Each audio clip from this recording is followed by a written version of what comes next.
Jehová de los ejércitos. Y voló hacia mí uno de los serafines, teniendo en su mano un carbón encendido, tomado del altar con unas tenazas. Y tocando con él sobre mi boca, dijo: He aquí que esto tocó tus labios, y es quitada tu culpa y limpio tu pecado. Después oí la voz del Señor que decía: ¿A quién enviaré? ¿Y quién irá por nosotros? Entonces respondí yo: heme aquí, envíame a mí. Y dijo: anda, y di a este pueblo: oíd bien, y no entendáis, ved por cierto, mas no comprendáis. Engruesa el corazón de este pueblo, y agrava sus oídos, y ciega sus ojos, para que no vea con sus ojos, ni oiga con sus oídos, ni su corazón entienda, ni se convierta, y haya para él sanidad. Y yo dije: ¿hasta cuándo, Señor? Y respondió él: hasta que las ciudades estén asoladas y sin morador, y no haya hombre en las casas, y la tierra esté hecha un desierto, hasta que Jehová haya echado lejos a los hombres y multiplicado los lugares abandonados en medio de la tierra. Y si quedare aún en ella la 10ª parte, ésta volverá a ser destruida. Pero, como el roble y la encina, que al ser cortados aún queda el tronco, así será el tronco, la simiente santa. Hasta aquí la palabra de Dios. Isaías capítulo 6. Muy bien. Pocos libros en la historia de la humanidad han logrado trascender la historia tanto como el libro de Isaías.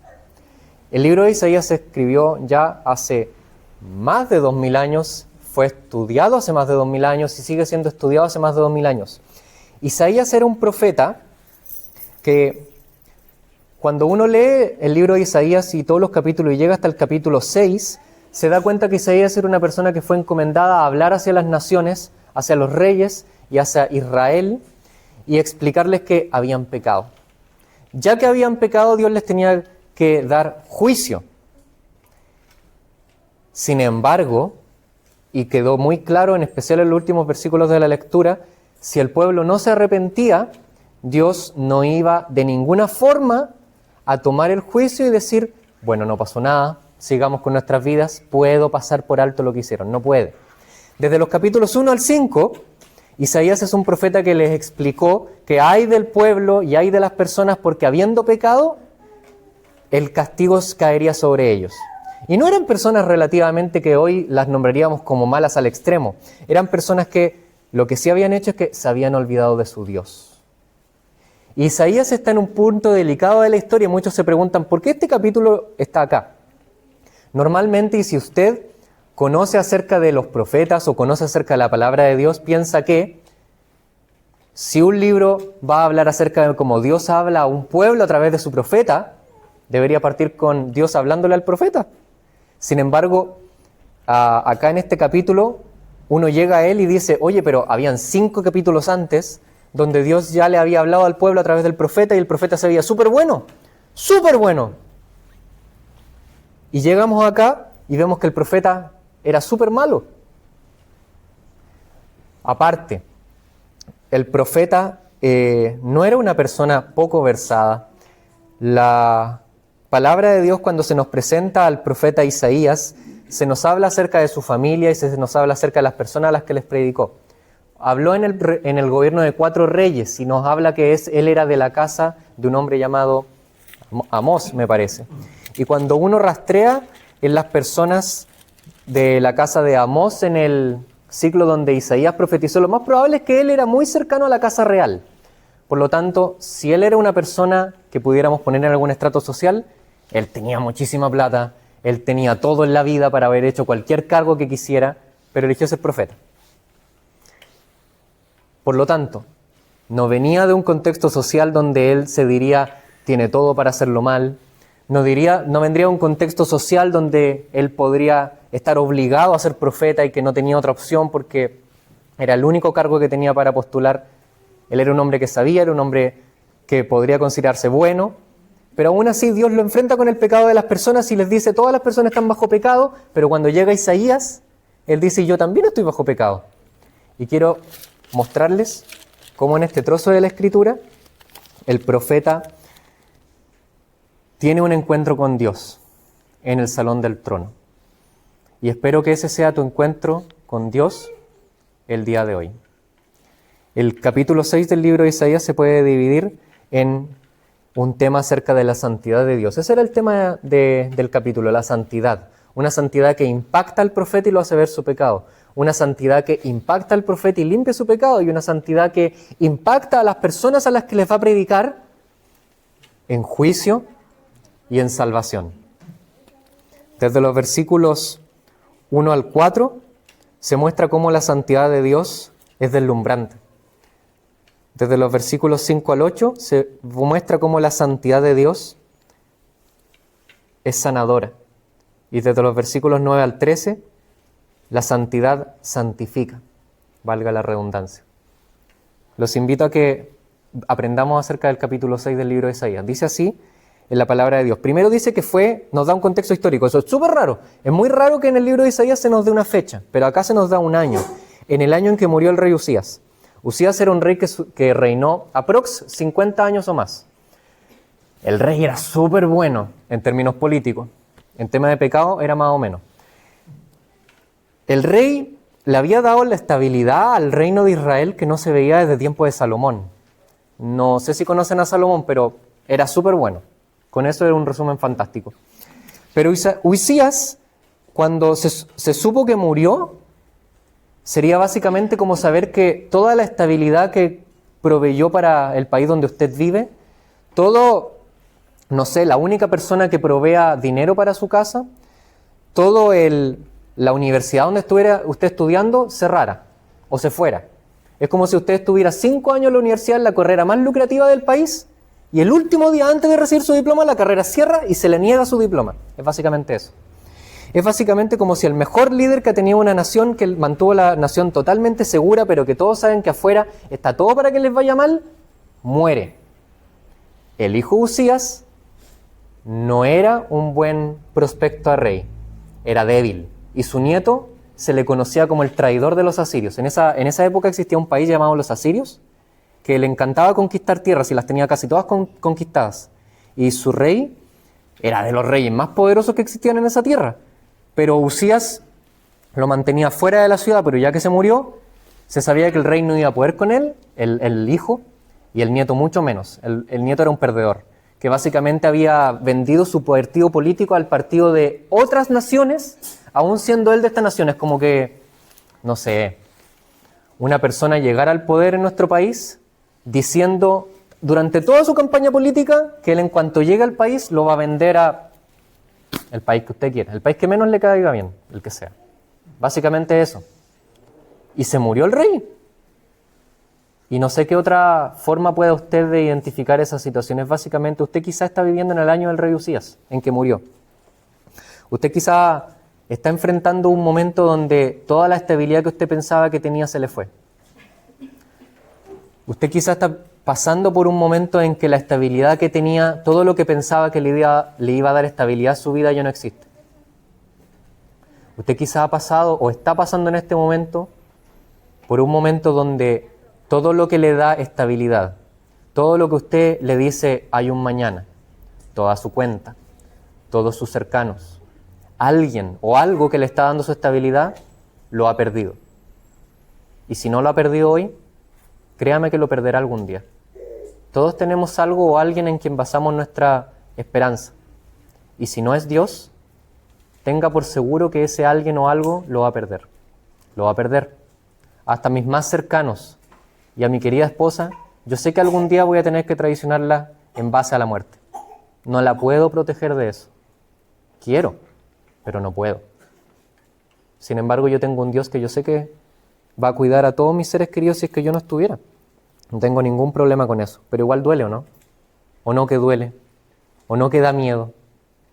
¿O no que es una situación muy sensible en la que está el profeta? El profeta está en una situación pésima. Él no es ajeno a estas cosas. Su país está por desaparecer. ¿Y qué va a hacer él? ¿A quién le va a predicar? ¿Qué va a hacer? Sin embargo, en ese año, él ve al Señor sentado en un trono. En el año en que murió el rey, él vio al rey sentado en un trono. La forma en que describen al que está sentado en el trono, alto y sublime, y sus faldas llenan el templo, básicamente utiliza la ropa del que está sentado en el trono para explicar que es tan grande y tan tremendamente grande la ropa que imagínense quién la puede estar llenando. La ropa es pero tan grande que llenan todo el templo. Todo lo cubre con sola presencia. Tan alto y tan sublime es que solamente puede describir que su ropa lo cubre todo.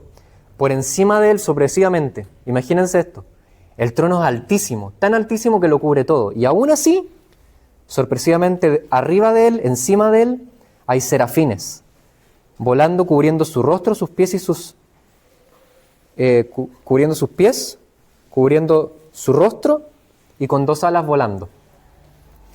La imagen para cubrir su rostro y cubrir sus pies es que este es un terreno de santidad absoluta. Ya parte alumbrando que la santidad en la que se están enfrentando acá con Dios enfrente es lo más poderoso que puedan tener.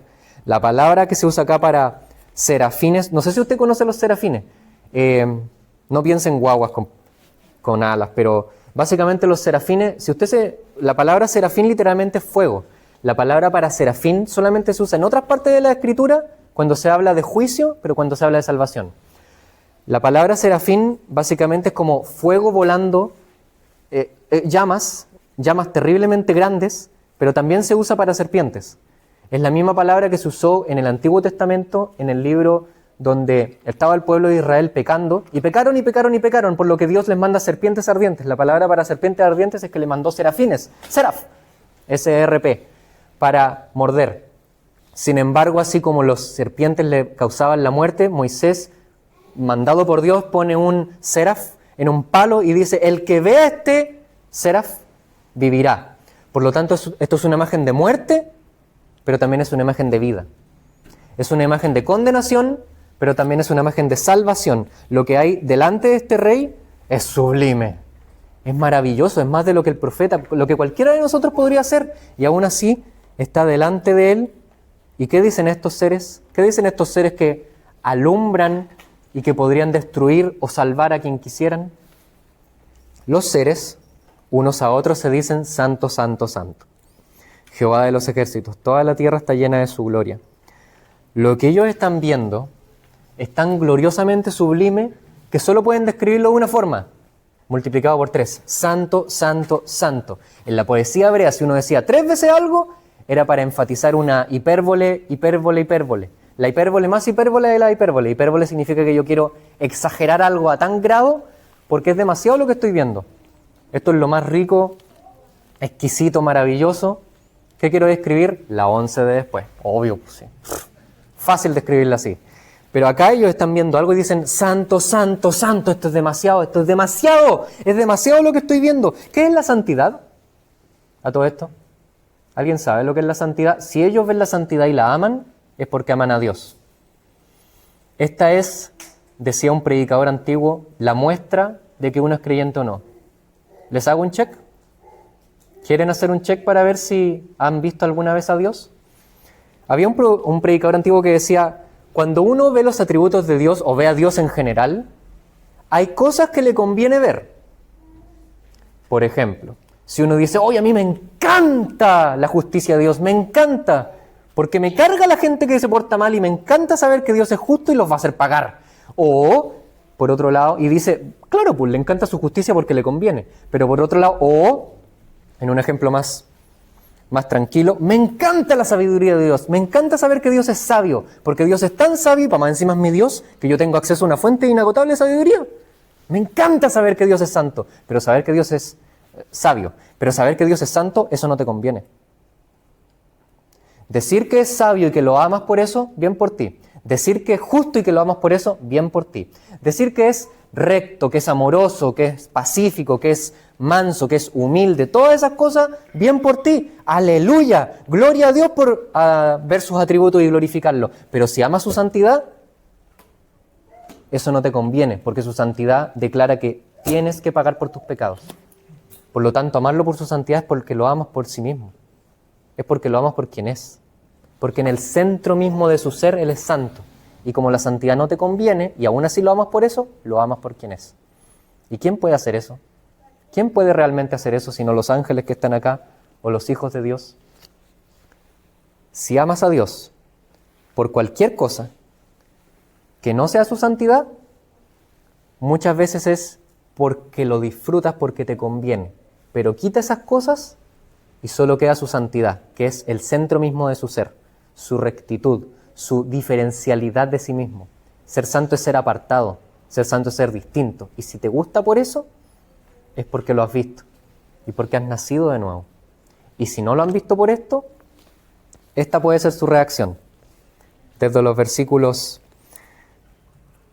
A todo esto, eso es lo que el profeta ve, y es fantástico, ¿no? ¿Qué es fantástico? Hay un ejemplo que se decía antes de, si usted ve esto y no le gusta, básicamente imagínese esto, imagínese que usted está comprometido. Usted está comprometido, va a casarse con la persona, sin embargo, antes de la boda, una semana, un día, dos minutos antes, le avisan que toda su fortuna, digamos que usted tiene harto, toda su fortuna la perdió. Hizo una inversión y no funcionó y lo perdió todo. Ahora está en cero. Y le dice justo a esa persona, a todo esto, acabo de perderlo todo. Y esa persona le responde, entonces se cancela la boda. No voy a estar contigo. ¿Cómo se sentirían? Pero en serio. ¿Cómo se sentirían? ¿Falta de respeto? ¿Se sentirían usados? ¿Se sentirían violentados? ¿Se sentirían abusados? ¿Se sentirían como que se aprovecharon de ustedes? Bueno, sinceramente, eso es lo que le hacemos a Dios muchas veces. Quita su rectitud, quita su vida buena que te ofrece, quita su simpatía, quita su sabiduría y solo queda su santidad. Y si tú le dices, bueno, no me gusta tanto eso, no me puedes dejar la vida buena y aún así seguir adorándote, entonces tratas a Dios como a ti te tratarían si no quisieran estar contigo cuando pierdes todas tus cosas. Hay una palabra para eso y no la voy a decir. Pero quiero que vean lo abusivo que es eso con la persona. ¿Cuánto más con Dios? ¿Cómo se va a sentir Dios? ¿Y cómo se siente el profeta? Avancemos a cómo dice el profeta, que esta debería ser la reacción. Entonces dije, ¡ay de mí! Todos los capítulos hasta el 5, él se la pasaba diciendo, ¡ay de mí! ¡Ay de usted! ¡Ay de usted! ¡Ay de usted! ¡Ay de ustedes que... Y a los que describe son personas horribles, que se aprovechan de los pobres, que se aprovechan de las viudas, que se aprovechan de la malversación de fondos, que... Hay de un montón de gente hasta el capítulo 5, pero acá dice, ay de mí. Soy un hombre de labios inmundos y habito en medio de un pueblo de labios inmundos y vi para más encima, además vi al rey.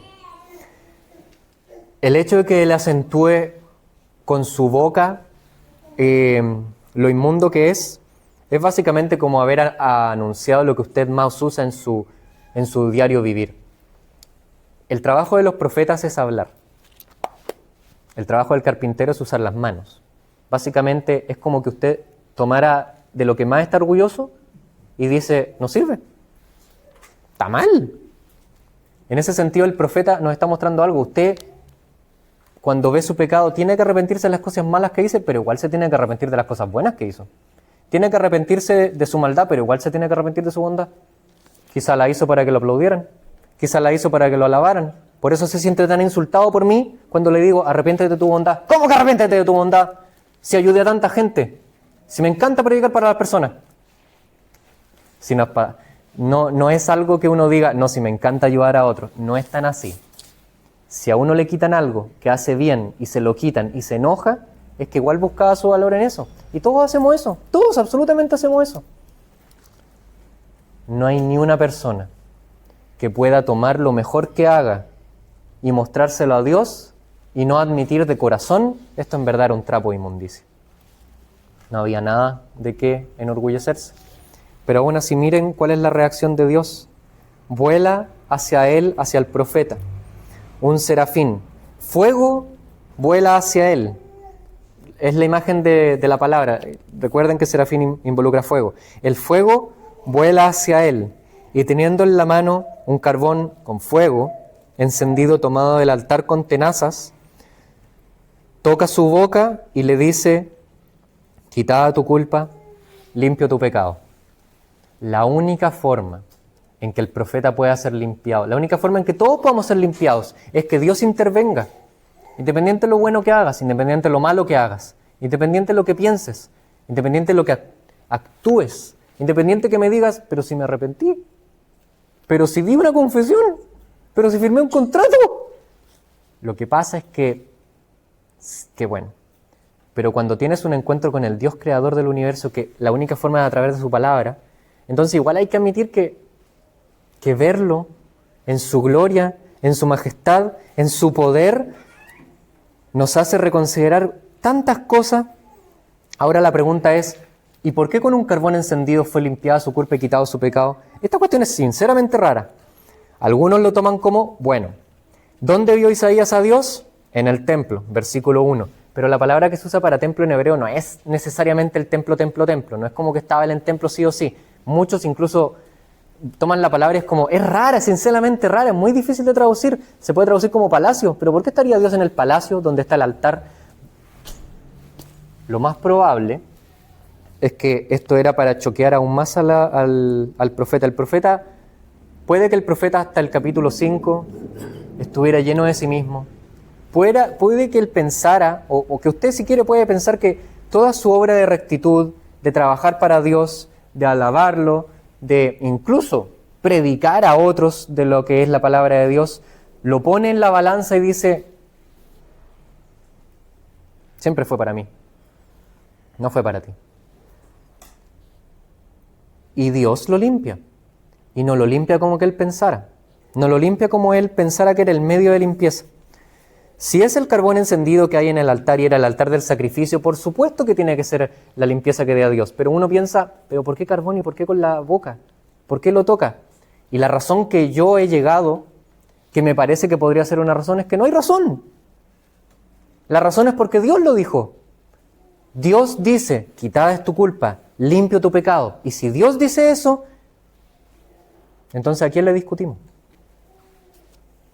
Si Dios dice en su palabra, con toda autoridad, el que crea en Cristo para perdón de pecados, el que reciba al Hijo, el que reciba a Jesús como Señor, es salvado, punto.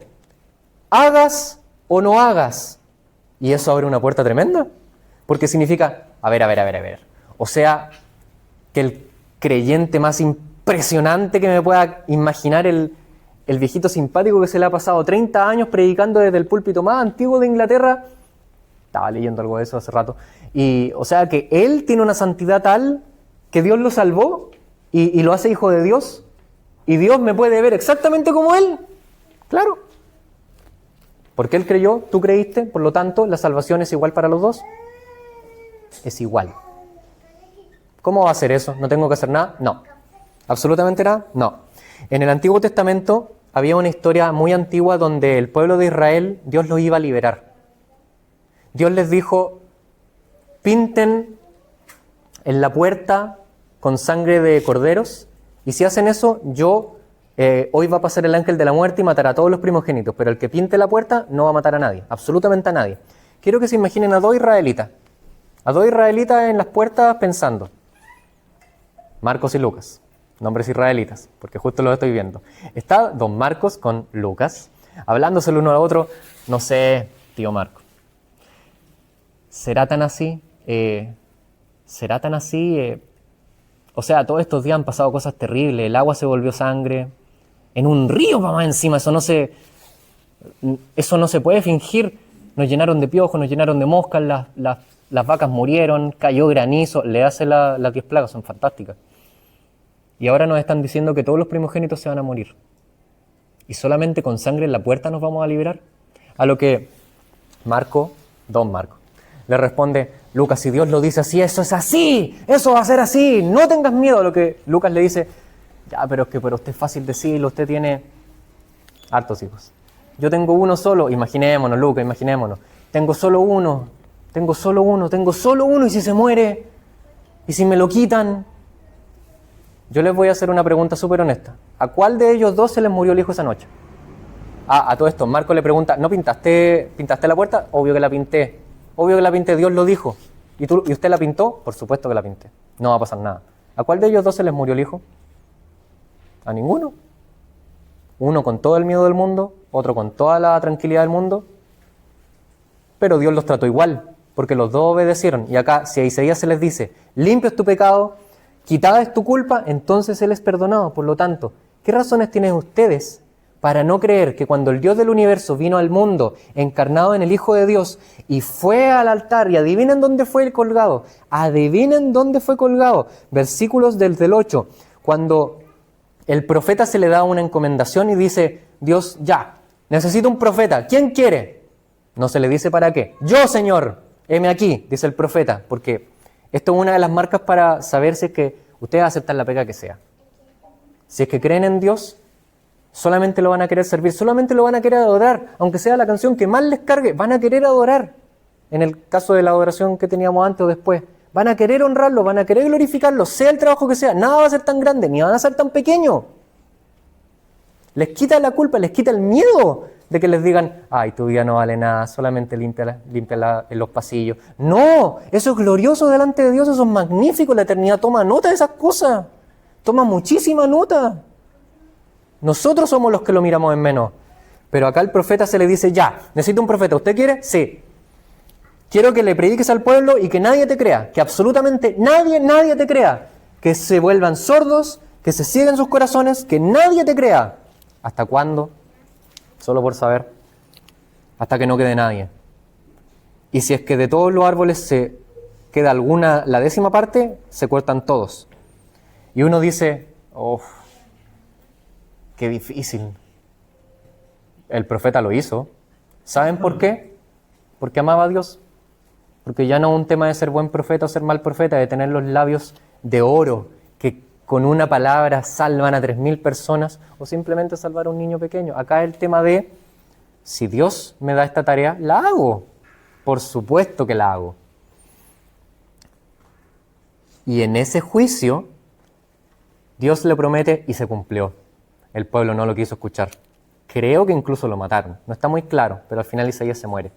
No de la forma natural como esperaríamos. Pero, versículo 13. Y aquí está la promesa. Si aún quedara una 10ª parte, volverá a ser destruida. Pero, lo voy a replantear estos versículos.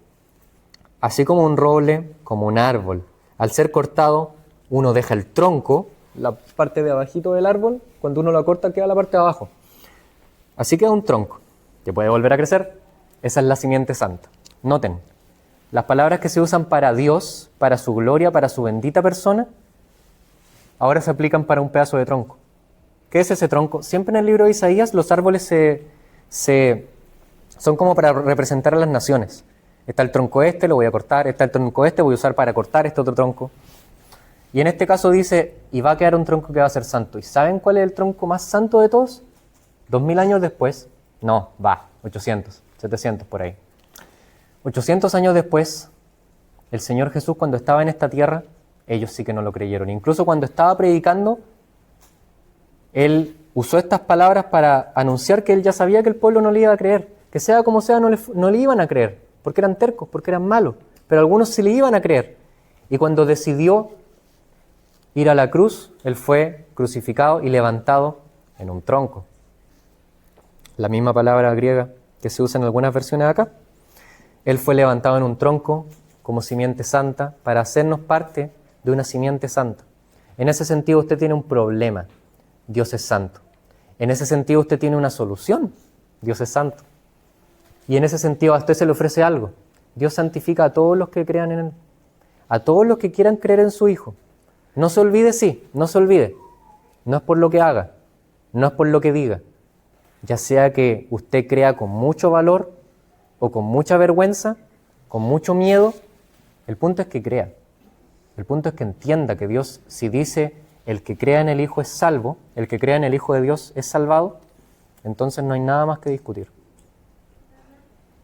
Pero, si no quiere creer, si quiere basar su vida en sus obras, una de las cosas que más va a pasar es que no va a tener estabilidad en nada.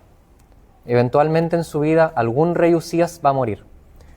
Había un artículo de psicología de un hombre expertísimo, que se le pregunta, todos los títulos del mundo lo tenía, y se le pregunta, ¿cómo podemos tener una vida sin preocupaciones? A lo que él decía, ya, miren, acá está el secreto. Observen el secreto, se los voy a decir. Pongan una liguita en su mano y cada vez que tengan preocupaciones, la tiran, se pegan y digan, no hay nada que preocuparse en la vida.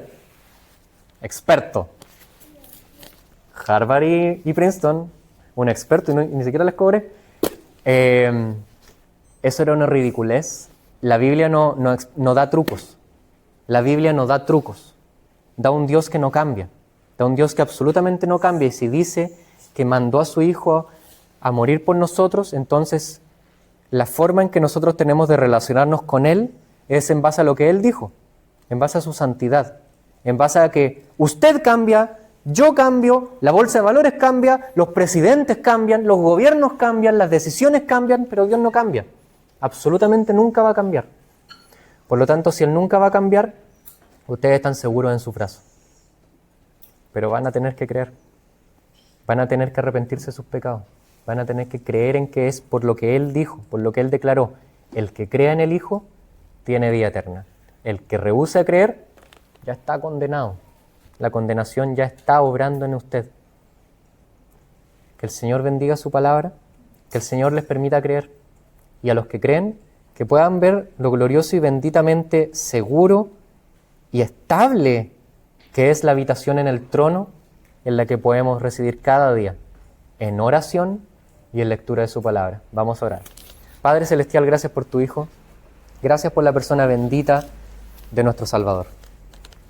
Gracias porque tú, oh nuestro Dios, no eres como nosotros. Tú eres un Dios recto, tú eres un Dios bueno. Tú juzgas con justo juicio. Y en todo momento, tú nos muestras nuestros pecados y nuestras más horrendas obras y los pones a la luz de todo lo que ya sabemos que hemos hecho, pero nunca lo haces para humillarnos, nunca lo haces para burlarte. Lo haces porque quieres salvarnos, lo haces porque quieres redimirnos, lo haces porque quieres que seamos un pueblo santo. Tú nunca nombras los pecados en tu presencia para humillar, lo haces para salvar. Tu Hijo en la cruz se entregó por nuestros pecados, para redimirnos, para llevarnos a ti, para que cuando estemos en la sala del trono podamos verte y podamos disfrutarte, podamos adorarte. Padre, con nuestros corazones ruines no podemos hacer eso, no tenemos valor, pero tú, habiéndonos redimido y poniendo tu Espíritu en nosotros, nos haces ver tan valioso que eres tú, tan infinitamente valioso que eres tú. Gracias, Padre. Gracias porque eres santo. Amamos tu santidad. Bendícenos con tu santidad. Te glorificamos por el Rey glorioso y bendito que eres tú y por la persona de tu Hijo que nos ha salvado. Te damos las gracias por estos alimentos igual en esta tarde. En el nombre del Señor Jesús. Amén.